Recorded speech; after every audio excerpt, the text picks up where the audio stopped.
Olá a todos, bem-vindos a mais uma edição do The Atlantic Connection, um programa, um videocast feito em parceria entre o Jornal Económico em Lisboa e o portal BMC em São Paulo, o portal Económico e Financeiro em São Paulo, BMC.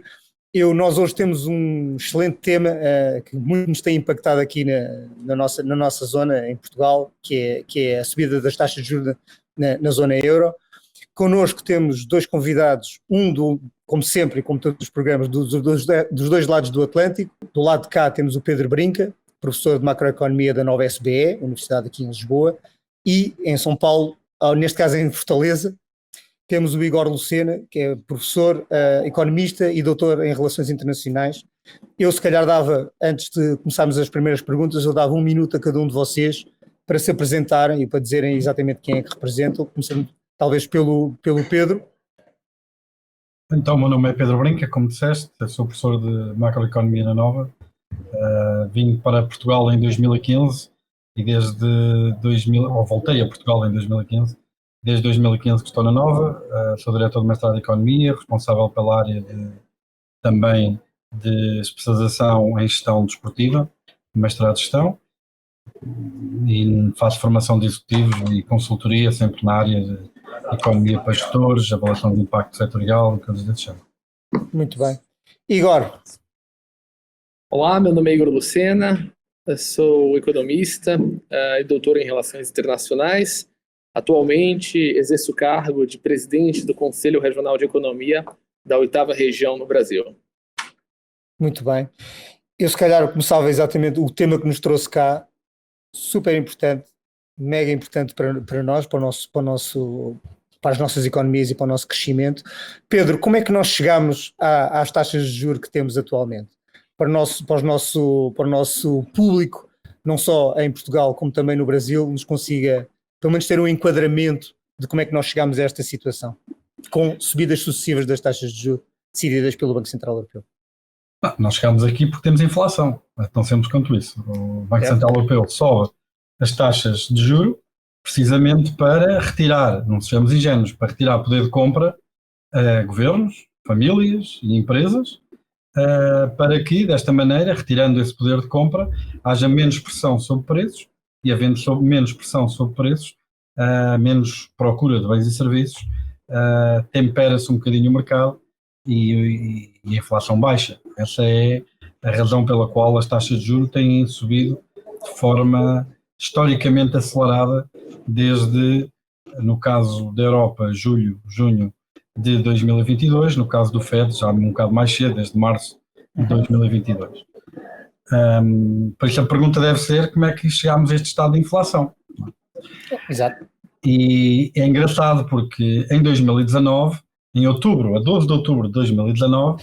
Desculpa, Pedro, que é um fenómeno que aqui nesta zona euro, especialmente em Portugal, é muito menos notado e muito mais estranho do que, por exemplo, para os nossos ouvintes que estão no Brasil, não é? que estão muito mais habituados a lidar com isso. Nos últimos mas desculpa, 20 anos, continua. Sim. Nos últimos 20 anos diria que sim, mas quem viveu em Portugal nos anos 80 lembra-se seguramente da inflação de 2 dígitos era a norma, não é?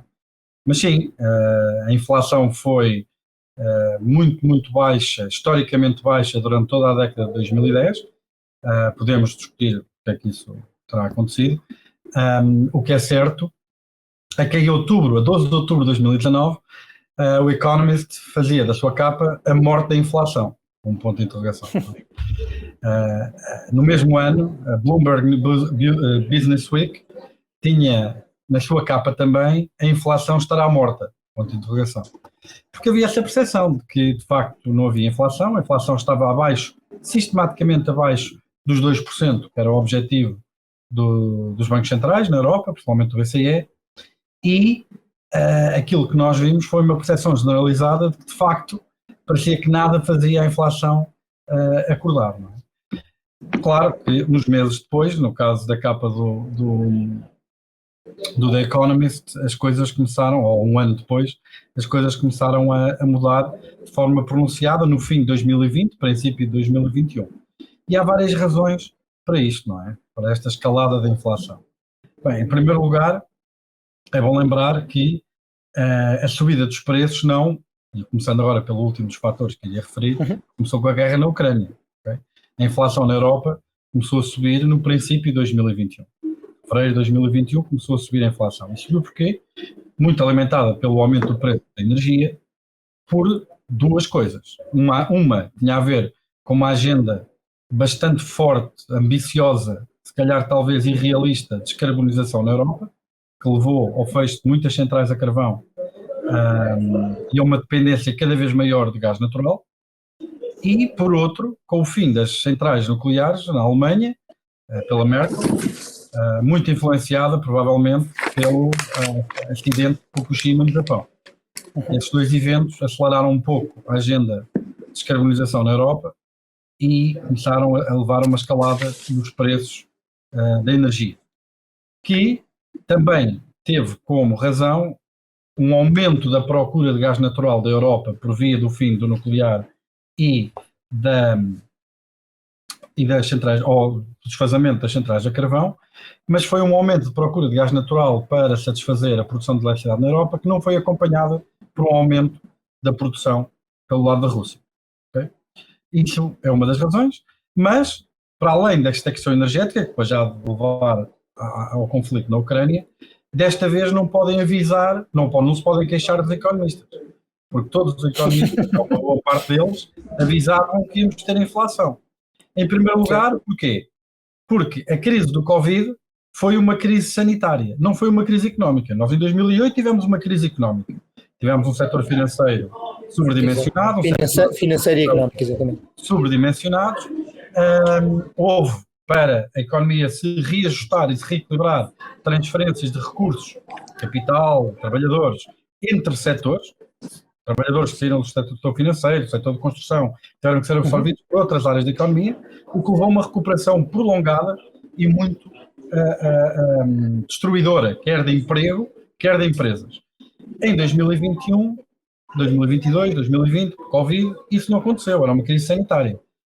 Houve um chinês que comeu um morcego mal passado e de repente estava toda a gente no mundo numa crise pandémica. Um pangolim mal passado, não é? Um pangolim mal passado. E o que se previa que, uma vez controlada a crise sanitária, não havendo a tal destruição de emprego e de empresas por via do congelamento um bocado da atividade económica, que a economia viria rapidamente em força. Obviamente que as ajudas que foram dadas, que foram históricas, o aumento de liquidez, quer nos Estados Unidos, quer na Europa, os déficits orçamentais, quer nos Estados Unidos, quer na Europa, foram historicamente elevados, e hoje existe uma noção que terão sido muito mais fortes do que aquilo que se calhar as economias precisavam, e a resposta a isso está precisamente neste desequilíbrio entre a disponibilidade para comprar bens e serviços por parte de empresas, pessoas e governos, e a capacidade da economia de os fornecer. E a resposta chama-se inflação. Houve também, durante o Covid, um aumento acentuado dos depósitos bancários, porque as pessoas, da poupança, porque as pessoas estavam fechadas em casa, claro, continuavam a produzir, mas e não tinham onde gastar, não? Quando as portas abrem, todos nós nos lembramos dos telejornais, quando começou a economia a abrir, aquelas montanhas de gente a entrar por centros comerciais adentro, não é? A pôr stress em cadeias de produção e de serviços e de bens que ainda tinham algum stress por via da pandemia, que não estava 100% resolvida, e por isso era de esperar que de facto que houvesse inflação. Os economistas avisaram. Agora, o que é que os economistas não anteciparam? Era a magnitude da inflação que nós tivemos. Em média, eu diria que, eu estou a olhar aqui para umas previsões que foram feitas no fim de 2021, em dezembro de 2021, relativamente à inflação em junho de 2022, inflação a 6 meses, estamos a falar que para a Lituânia a previsão era de 3% e a inflação foi de perto de 16%. Né? Ou estamos a falar para a Holanda a previsão ser 2,5% e a inflação observada foi 9%. Ou seja, os economistas previram de facto que a inflação iria subir, mas nunca com esta ordem de magnitude. Com esta magnitude, claro. E até ao ponto que a inflação passou a ser a história dominante, não é? Abrir os telejornais todos os dias, até o Daily Mirror costuma passar mais tempo a seguir as aventuras do Prince Andrew e da família real, fazia capas com de facto esta... Com a inflação. Igor, eu ouvi o... Sim. Obviamente, para terminar, que já estou muito longo, senão daqui a bocado só é que falo. Não, Isso não vai acontecer, nós vamos todos estar a falar Sim. aqui e vamos ter tempo suficiente para toda a gente falar. Agora, há aqui razões que têm a ver com as disrupções das cadeias de abastecimento. Que já vem de antes da pandemia, aliás, na verdade. Exatamente. Tem a ver, que já vinha das guerras comerciais do Trump com Isso. o resto do mundo, extensões económicas também, extensões políticas também que havia com a China, mas também, também da procura por via de muitos destes canais que nós estamos aqui a falar, ou seja, uma falta de capacidade de produção, de oferta, uma excessiva procura, e ambos contribuíram para o problema. Esta dicotomia de quanto é que é responsável por quê é uma pergunta muito difícil, mas que os estudos que tentam perceber como parte do problema é a oferta, quando parte do problema é a procura, mostram que de facto a resposta é equilibrada no sentido de dar um papel forte e relevante a estes dois canais. E esta discussão é importante porque isso também determina em parte toda a discussão do tema que nos traz aqui hoje, que são as taxas de juros. Porque obviamente que se fosse um problema apenas do lado da oferta, a subida das taxas de juros não vai trazer mais gás natural da Rússia. Okay? Mas se for um problema, se fosse só do lado da procura, obviamente que aumentar as taxas de juros, por um lado retira-se o poder de compra, por outro lado recompensa-se a poupança, desincentivando o consumo. Por isso, esta discussão entre qual é o papel da procura, qual é o papel da oferta, é extremamente relevante para as políticas de taxas de juros, e eu diria até que o maior facto relevante para esta discussão no momento até tem a ver com as pressões políticas que o BCE tem tido para não continuar a sua escalada de subidas de taxas de juros por parte dos governos dos restantes países da zona euro, que com as suas políticas orçamentais têm tido, em muitos casos, políticas populistas de cedência de liquidez. Em Portugal, metemos um cheque no correio de 125 euros para 90% da população. Quer dizer, certo. Se um aluno meu... É o mais perto do helicopter money que nós já vimos recentemente. Se um aluno meu me dissesse num exame de macroeconomia que ia resolver uma crise de inflação a dar um cheque de 125 euros a toda a gente, ele chumbava, não é? Mas Pedro, é um facto. Já lá vamos às medidas. Já lá vamos àquilo que pode ser feito para controlar aqui o BCE. E agora, eu estava a vê-lo a concordar com a cabeça perante a exposição do Pedro. Qual é que foi a vossa visão desse lado acerca daquilo que estava a acontecer deste lado e a velocidade com que estavam a ser postas respostas em cima da mesa do lado da Europa? Bom, é interessante porque durante um tempo eu estava trabalhando em um paper e isso foi muito relevante e isso mostrou como a nossa visão do ponto de vista de inflação e taxas de juros mudou muito rápido, né? Quando a gente fala aqui sobre esse tema, geralmente ele estava relegado às páginas 2, 3 dos jornais e hoje ele está na capa. Isso mostra que o papel de política monetária se tornou algo fundamental na vida das pessoas, seja em Portugal, seja no Brasil ou nos Estados Unidos.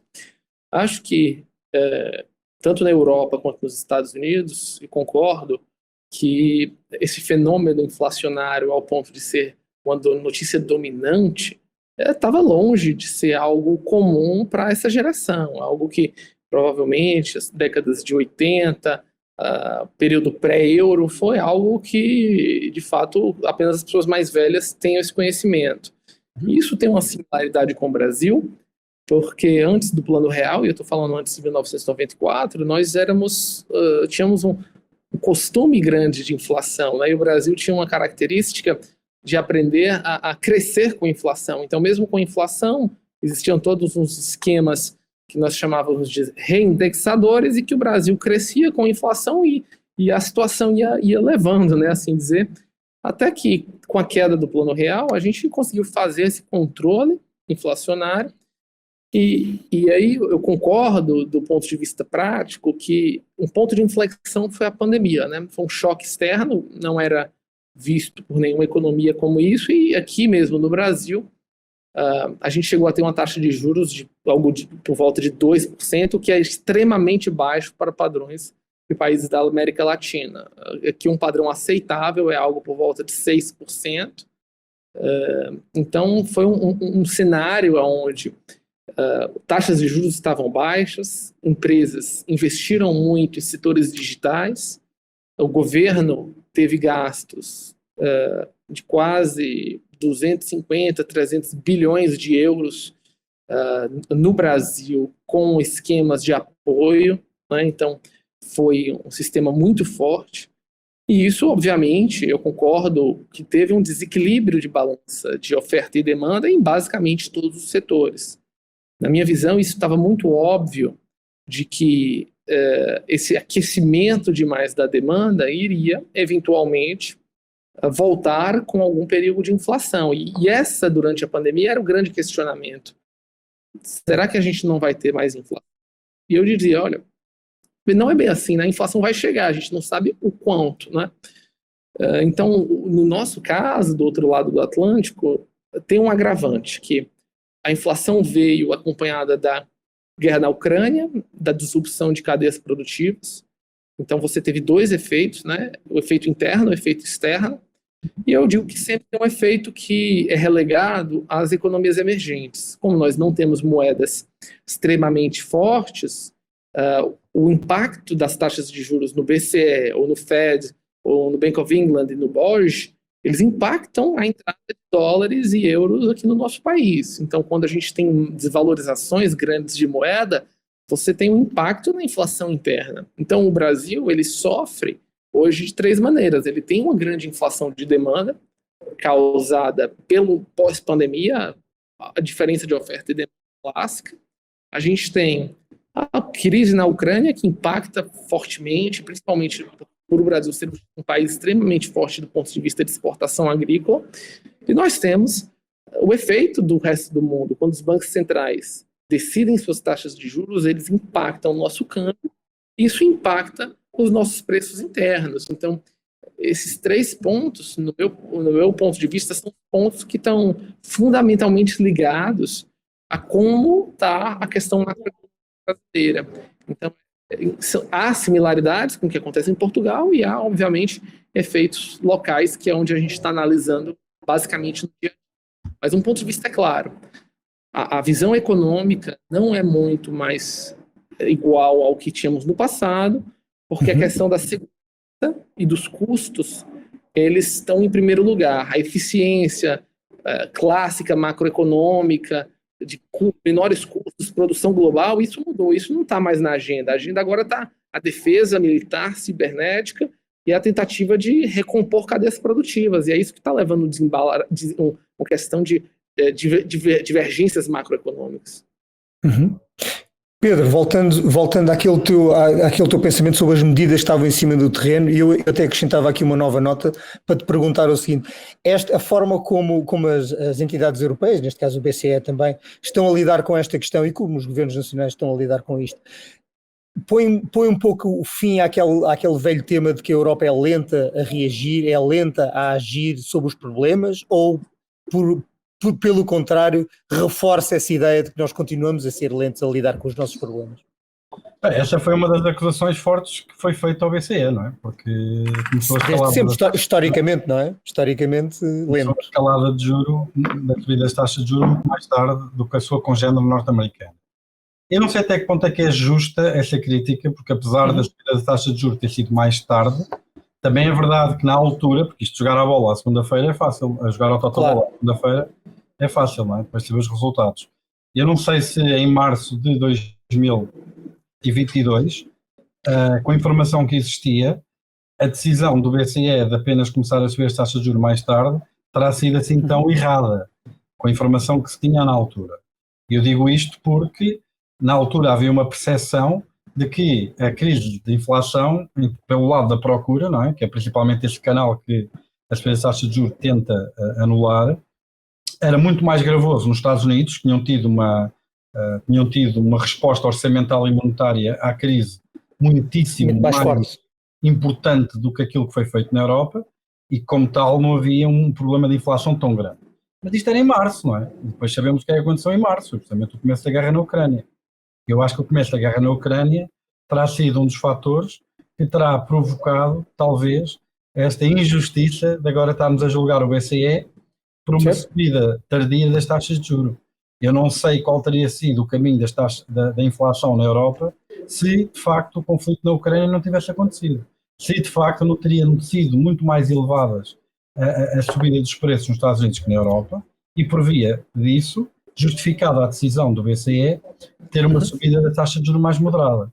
Nesse aspecto, lá está, é muito fácil não é, escrever os epitáfios, o difícil é prever o futuro.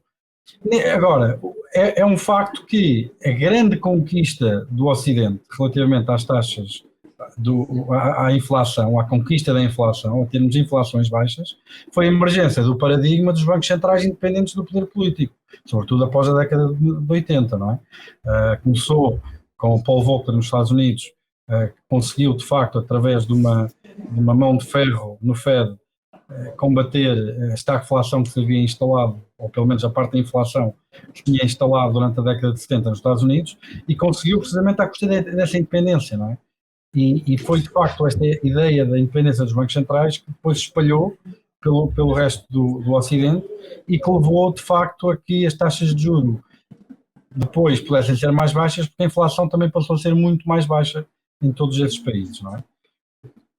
Neste momento estamos a testar outra vez essa independência, porque o BCE está com uma enorme pressão política para não continuar a escalada. Nós vimos alguma instabilidade no setor financeiro, descobrimos uns canais novos que a política monetária pode afetar a economia real, sobretudo o sistema financeiro. Foi precisamente a subida das taxas de juros levar à desvalorização dos ativos de dívida soberana, que, por via das políticas macroprudenciais, tem uma representatividade muito forte nos balanços da maior parte das instituições financeiras. Foi isso que levou ao stress, também não foi só, mas também foi isso que levou a uma boa parte do stress que vimos no Silicon Valley Bank, no First Republican. Com impactos depois no crédito suíço, exato. Sim, mas no crédito suíço eu diria que a situação é um pouco diferente, não é? O crédito suíço é um banco que já tinha problemas complicados. Já tinha muitos escândalos anteriores, muitos escândalos anteriores. Eles foram culpados por lavagem de dinheiro, foram apanhados por um caso de corrupção em Moçambique. Quer dizer, problemas de governance sérios. Ex-funcionários. Já em setembro tinha havido uma intervenção de um fundo saudita para capitalizar o banco. Só que era um banco que perdeu 7 mil milhões de euros em 2022, não é? E depois, quando foi preciso um reforço do capital, há um problema com estes fundos sauditas, é que quando as participações nas instituições financeiras na Europa ultrapassam os 10%, o escrutínio sobre detentores dessas participações sociais aumenta brutalmente. E como é óbvio, estes senhores não quiseram estar sujeitos a esse escrutínio e por isso é que bloquearam a subida de capital no crédito suíço. Quer dizer, ou seja, há aqui um conjunto de situações e as pressões políticas também vêm muito de economias que tiveram, por via de uma baixa taxa de juros muito pronunciada durante toda a segunda metade, especialmente a segunda metade da década de 2010, que incentivaram em muito a aquisição de crédito à habitação.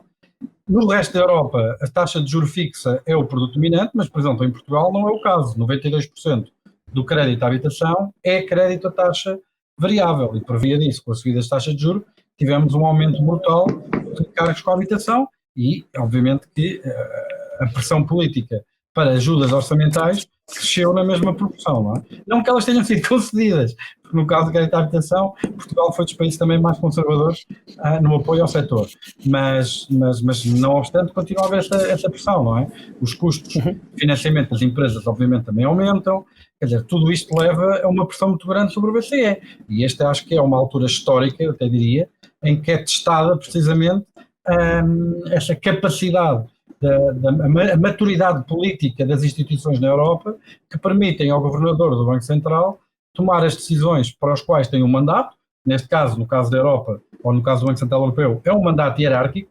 Em primeiro lugar está a estabilidade dos preços, só em segundo lugar é que estão considerações de segunda ordem, nomeadamente o emprego. Nos Estados Unidos não é o caso, este é um mandato dual do Fed, eles têm pelos próprios atos constituintes da instituição, é suposto eles terem pesos idênticos a emprego e estabilidade de preços, mas na Europa não é assim, é a estabilidade de preços acima de tudo, e vamos ver de facto o que é que pode acontecer. Tem-se vinculado muito na imprensa e nas generalidades dos analistas que a escalada de taxas de juros pode parar em junho com um aumento de 25 pontos base, que é aquilo que é esperado, é o cenário central, mas eu não estou seguro que ela poderá parar por aí. E não só não eu estou seguro, como a maior parte dos analistas. Aliás, um próprio relatório do Banco Central Europeu mostra, através de um inquérito analistas profissionais, que a subida das taxas de juros pode, inclusive, ultrapassar os 4%. Está nos 3,75%, a taxa de juros de refinanciamento, que é a principal, está nos 3,75%, espera-se que suba até 4%. Neste momento, a expectativa da maior parte dos analistas no relatório que foi distribuído pelo BCE é que possa chegar aos 4,25%, se mantenha nesse valor mais elevado durante todo o ano de 2023, até ao fim do ano, mesmo durante o primeiro, e que só começa a descer no primeiro trimestre de 2024. Por isso, claro que se, por um lado, o Banco Central Europeu puder ceder a alguma pressão política e, por outro, os próprios governos cederem às pressões populistas de fazerem, como eu disse há bocado, meter cheques no correio para 90% da população para curar uma crise de inflação, que é aquilo que a gente aprende nos livros que não se faz, não é? Obviamente que a inflação poderá manter-se por valores mais elevados mais tempo e, consequentemente, as taxas de juros por valores mais elevados também durante mais tempo. Dito isto, eu não posso dizer isto sem dizer o que vem a seguir, não há nenhum combate à inflação que justifique, obviamente, que legitimize, em pleno século XXI, em países desenvolvidos, uma família a passar fome, uma família que fique sem teto por causa da subida das taxas de juros. Claro, obviamente que é bom lembrar que essa inflação, quando sobe, não é como o sol, não é igual para todos.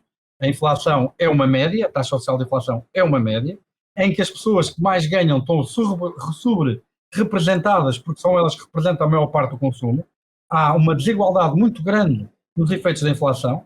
A inflação, por exemplo, nos bens essenciais foi muito superior à inflação geral, à inflação média, e obviamente que as famílias mais pobres, que são aquelas que têm um peso mais forte dos bens essenciais no total da sua despesa, tiveram taxas de inflação, ou estiveram expostas a subida ou perda do seu poder aquisitivo muito mais pronunciadas do que aquela que é a família média, não é? E por essa via nós temos de facto pessoas, famílias com rendimentos mais baixos, por um lado tiveram um aperto muito maior por via da inflação, porque os bens essenciais, os preços subiram mais, estamos a falar de habitação e alimentação, subiram muito mais do que os 7% que se fala, por exemplo, 7,5% que se falou para Portugal em 2022, mas que por outro lado também tiveram uma acentuada perda de poder de compra por via do aumento das taxas de juros e do aumento da prestação do crédito à habitação. E eu diria que, em média, esse crédito à habitação não é um problema em Portugal. Em média, quer a maturidade, quer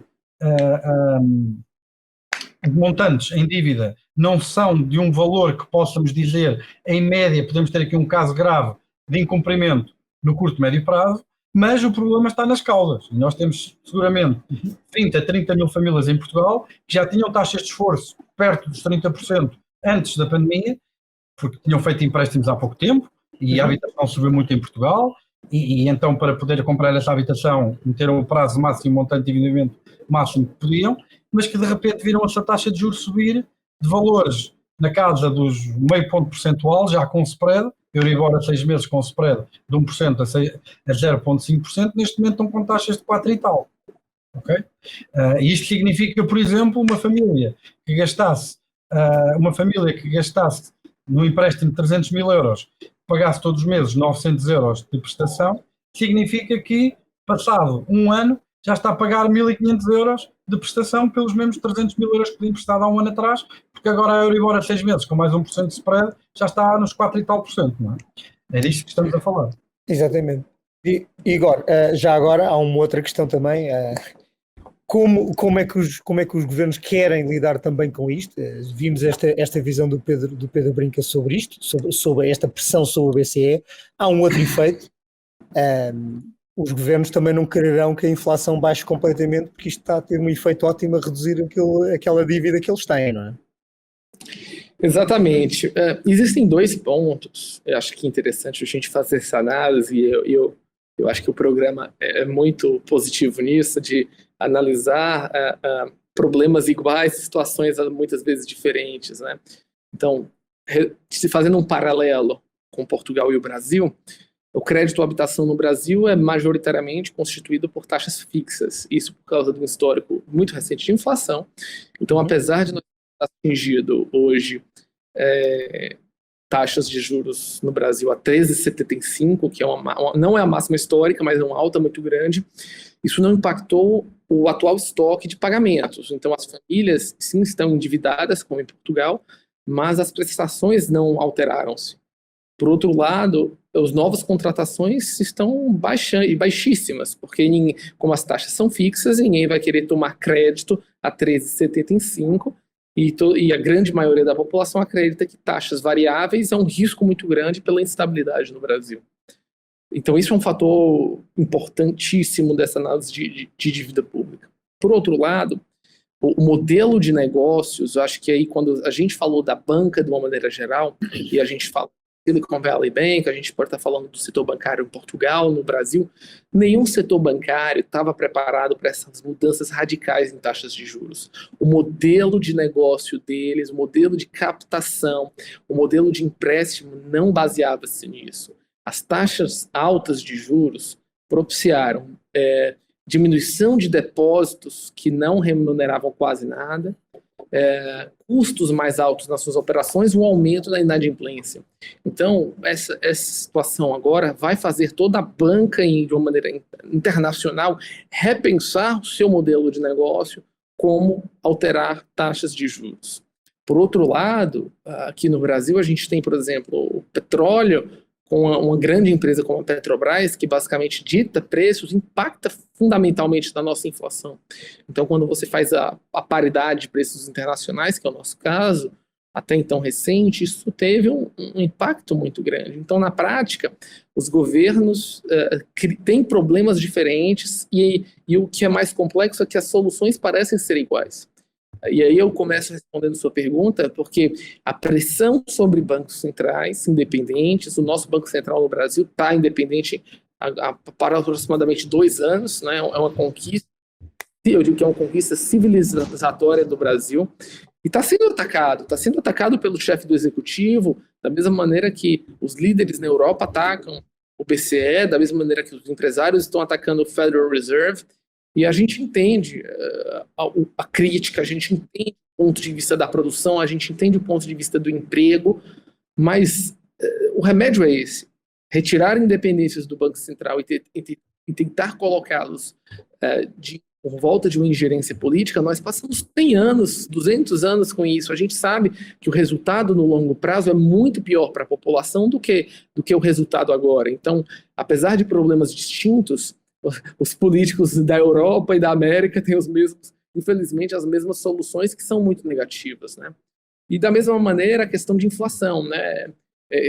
O próprio governo brasileiro, apesar da inflação estar alta, continua aumentando o nível de gastos e déficits, porque na nossa nova regra fiscal isso dá um espaço para que ele diminua a dívida e que ele possa gastar no ano que vem. Então isso é muito negativo, porque um país como o Brasil, com déficits constantes, ele entra no mercado tomando crédito e ele obriga o Banco Central a ter taxas de juros altas, porque o mercado de crédito é global, né? Então, quando o governo precisa se endividar, ele toma crédito e ele compete com o setor privado sobre aquela quantidade restrita de crédito que tá disponível. Os centrais, no caso nosso, termina aumentando taxas de juros por causa da competência do governo. O governo gasta demais, e por gastar demais, precisa de mais crédito, isso diminui a oferta de crédito, então isso impacta a inflação e faz com que bancos centrais subam. Então, infelizmente, apesar dos problemas estarem sendo diferentes nos diversos continentes analisados, os governos estão com as mesmas soluções, que, ao meu ver, são soluções erráticas, que vão fazer com que a continuidade inflacionária exista. E, obviamente, isso destrói o mercado financeiro privado e termina fazendo com que as pessoas voem para títulos públicos e a gente cria uma super macroeconomia inchada com o poder exacerbado do Banco Central, não por eles, mas pelas autoridades fiscais que não conseguem resolver o problema. Muito interessante. Eu só uma pequena nota também, porque ouvi-vos falar de taxas fixas e taxas variáveis. Quando este programa for para o ar, já terá saído nas bancas o trabalho que o Jornal Económico está a fazer para esta semana, e é curioso como os consumidores, os clientes bancários em Portugal estão a ser empurrados para as taxas fixas, mesmo nesta situação, por uma razão. porque os testes de stress que a banca portuguesa tem que aplicar são 3 pontos em cima daquilo que é a taxa de esforço, os testes de stress, estão a fazer com que muitas pessoas não consigam fazer os créditos nessas condições, então tem que ir para a taxa de ficção dessa regra não existe, que é uma taxa que em princípio lhes é menos favorável no imediato, mas que, enfim, está por via dessa restrição e dessa forma de atuar, está a ser empurrada pela garganta abaixo do consumidor, do cliente bancário em Portugal. Era só uma pequena nota antes de passar ao Pedro Brinca para lhe perguntar uma coisa sobre aquilo que se tem falado da soft landing. Como é que se propicia uma soft landing de todo este problema? Porque é que as entidades, as autoridades centrais, os bancos centrais não conseguem fazer com que isto se mantenha nos 2% de uma inflação? Ou fica abaixo ou vai para cima? Porque é que não se consegue esta marca precisa? Bem, são duas perguntas separadas, não é? Quando falamos de soft landing, estamos a falar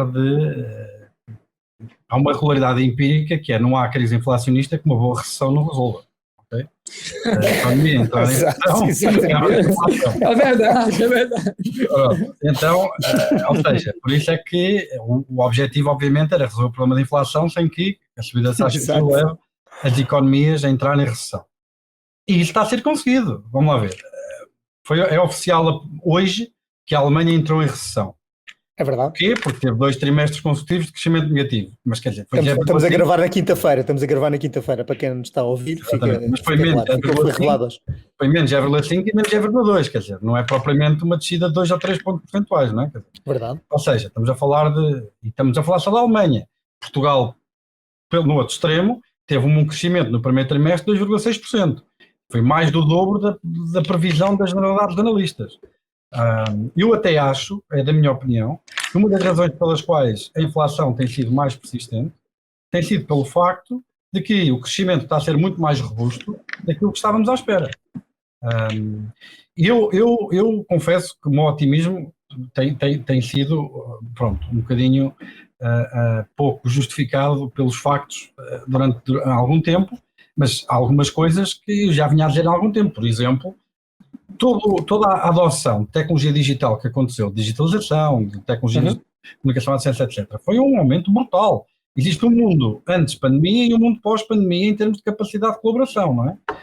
De ferramentas, etc. Quer dizer, isso leva a aumento de produtividade. Aquela reunião em Basileia, em Frankfurt, agora é uma chamada no Teams, ou no Skype, ou no VDO Ninja, não é? Que é o software que estamos a usar hoje. Tudo isso mudou, a própria atitude para com estas reuniões poderem funcionar em termos de teletrabalho mudou. Muitas pessoas passam agora muito menos horas no trânsito porque trabalham a partir de casa e conseguem chegar mais tarde, numa hora em que já não há tanto... Tudo isso leva a ganhos de produtividade. Mas onde é que eles estão? O problema é que eles estão misturados numa data de outras coisas, que é disrupções de cadeias de abastecimento, a retoma ou não delas, e podemos falar um bocadinho sobre isso também, a guerra na Ucrânia, não é? A crise de energia, quer dizer, as subidas de taxas de juros, quer dizer, tudo isto acontece ao mesmo tempo e é muito difícil estar a identificar qual foi o impacto de toda essa transformação que tivemos para o aumento da produtividade e, consequentemente, para economias mais resilientes. Por isso, lá está, quer dizer, temos um soft landing, mas um soft landing, a parte do soft também quer dizer outra coisa, quer dizer que a descida da inflação será muito mais lenta do que aquilo que estamos à espera, não é? Claro. E por sua via, a manutenção das taxas de juros em valores mais elevados também muito mais tempo que aquilo que estávamos à espera. Por isso, quer dizer, isto aqui não há sol na eira e chuva no naval, que é um ditado... ditado bem português esse. Ou seja, é complicado. Eu diria que da parte de evitar que as economias entrassem em recessão, até pela crise pandémica, acho que fomos historicamente bem-sucedidos.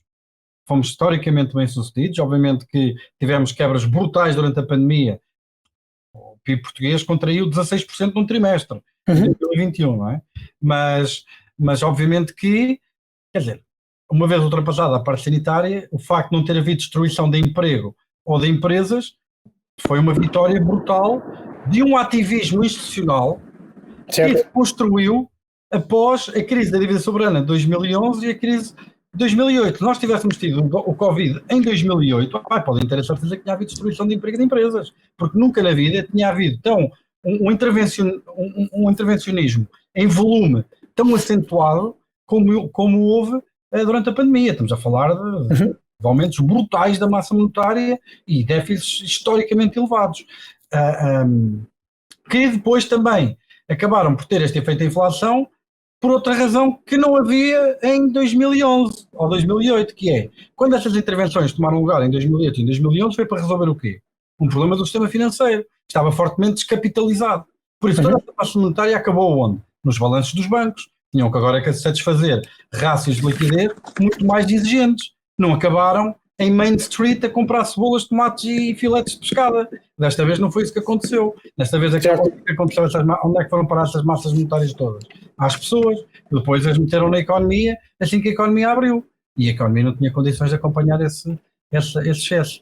Por isso, relativamente para terminar exatamente na pergunta que me fizeste, eu nem sei se soft landing é uma coisa assim tão boa na perspectiva da inflação, porque a inflação vai ser muito mais lenta, muito mais persistente, mas obviamente do ponto de vista da destruição de emprego e de empresas, acho que isso foi atingido. Mesmo esta subida das taxas de juros, nós não vimos o desemprego a disparar. O desemprego em Portugal aumentou ligeiramente, mesmo assim continua em mínimos relativamente históricos, obviamente 6% era um mínimo histórico, estamos em 7 e qualquer coisa, aumentou de alguma forma, mas na zona euro continua, e na União Europeia continua a cair, está em mínimos históricos, nunca esteve tão baixo na história, com taxas de juros de quase 4%. Quase 4%, exatamente. De refinanciamento. Por isso as economias estão a mostrar uma resiliência brutal. Tivemos outra coisa que nós não falamos, mas que foi um sucesso fantástico, e essa aí, perdoem-me a falta de modéstia, mas também foi uma tecla que eu fartei-me bater o ano passado, que teve a ver com a capacidade que nós tivermos de substituir ou de menorizar ou dar a volta ao problema do fornecimento do gás ucraniano. Nós formos ver os títulos dos jornais em abril e maio do ano passado, toda a gente dizia que o funcionamento de gás era inevitável na Europa. Era inevitável. Só que, vamos lá ver, a Europa importava 40% do gás natural da Rússia, pelo Nord Stream 1, e de repente fecha-se, ok? Aliás, os títulos dos jornais todos diziam que íamos ter racionamento, que a Europa ia ter uma recessão brutal no inverno, estávamos a discutir isso tudo. Que ia haver gente a morrer na Alemanha de frio. Exatamente. Falava nisso. O Parlamento Europeu aprovou uma norma que obrigava todos os países que tivessem capacidade de reservas de constituir depósitos de gás natural a enchê-los até 80% até dia 1 de novembro. E dizia que era uma meta extremamente ambiciosa que não se conseguia atingir. Ora, essa meta foi atingida em agosto. Em novembro estávamos com 92% do abastecimento cheio. Nós neste momento estamos acima de qualquer ano em termos de estoque de gás natural na Europa. Chegámos a ter centenas de navios na Europa para descarregar gás liquefeito. E não conseguiam. Neste momento o gás natural está bastante abaixo do que estava antes da crise. A capacidade que a Europa teve de, por um lado, substituir a origem do gás natural. Noruega, a Alemanha adaptou os portos do Mar do Norte para receber gás liquefeito, não é? Do Qatar e dos Estados Unidos, de outras geografias. Mas também substituir o tipo de energia, vimos uma data de empresas, por exemplo, a substituir fornos a gás natural para fornos com outros combustíveis, com outros meios, alguma deslocalização de produção, e não passámos por nada disso. Tivemos um bocadinho de ajuda, porque o inverno foi menos agressivo que nos últimos anos. E uma moratória para o encerramento das centrais nucleares na Alemanha também? Mas lá está, porque lá está, é o reflexo do plano de obviamente. E no caso concreto, que era completamente irrealista, não é? Estrategicamente foi um erro brutal, meteu-nos... Eu duvido, eu até diria mais, eu não sou analista político, aqui o Igor terá melhores condições para ter mais informação nisso para comentar. Mas eu até duvido que a guerra na Ucrânia tivesse acontecido se a agenda carbónica da Europa não tivesse sido tão acentuada, porque eu acho que Putin, em dezembro de 2022, achava que a Europa iria estar numa posição muito mais vulnerável e muito menos condições de ajudar a Ucrânia a resistir à ofensiva militar russa, precisamente por causa dessa dependência do gás natural. Afinal, provavelmente haveria muito menos apoio das populações àquilo que foram as medidas decididas pelos governos Eu não tenho muito mais tempo no programa, eu já percebi que por nós estávamos aqui a tarde inteira na conversa, eu ia dar 1 minuto para aquela réplica para o Igor, eventualmente naquela questão que o Pedro Brinca levantou, antes de depois, com muita pena minha, ter que cortar o programa. Mas Igor, em relação a esta questão levantada agora pelo Pedro Brinca da guerra na Rússia, da guerra na Ucrânia após a invasão da Rússia, houve aqui uma subavaliação de Putin às capacidades da Europa de lidar com a sua questão energética? Eu acredito que sim, eu acredito que isso é realmente... A Europa fez um erro em fazer os desligamentos, principalmente a Alemanha, das usinas nucleares. Acho que isso tem acontecido. Acho que existiu uma exacerbação da política verde que sobrepujou os interesses geoeconômicos europeus, e eu acho que isso está sendo revisto agora. Entretanto, a guerra da Ucrânia e a pandemia abriu um flanco para 2 mundos. Um mundo que eu gosto de chamar de países líquidos e os países ilíquidos. Como assim? Os líquidos são as potências que emitem sua própria moeda, né? A gente está falando da Europeia, dos Estados Unidos, Japão, Reino Unido, e os países que têm grandes reservas e que têm suas dívidas na sua própria moeda. É o caso do Brasil. O Brasil é a 10ª maior reserva mundial de dólares, emite sua própria moeda e está em a sua própria dívida, 95% é no Brasil.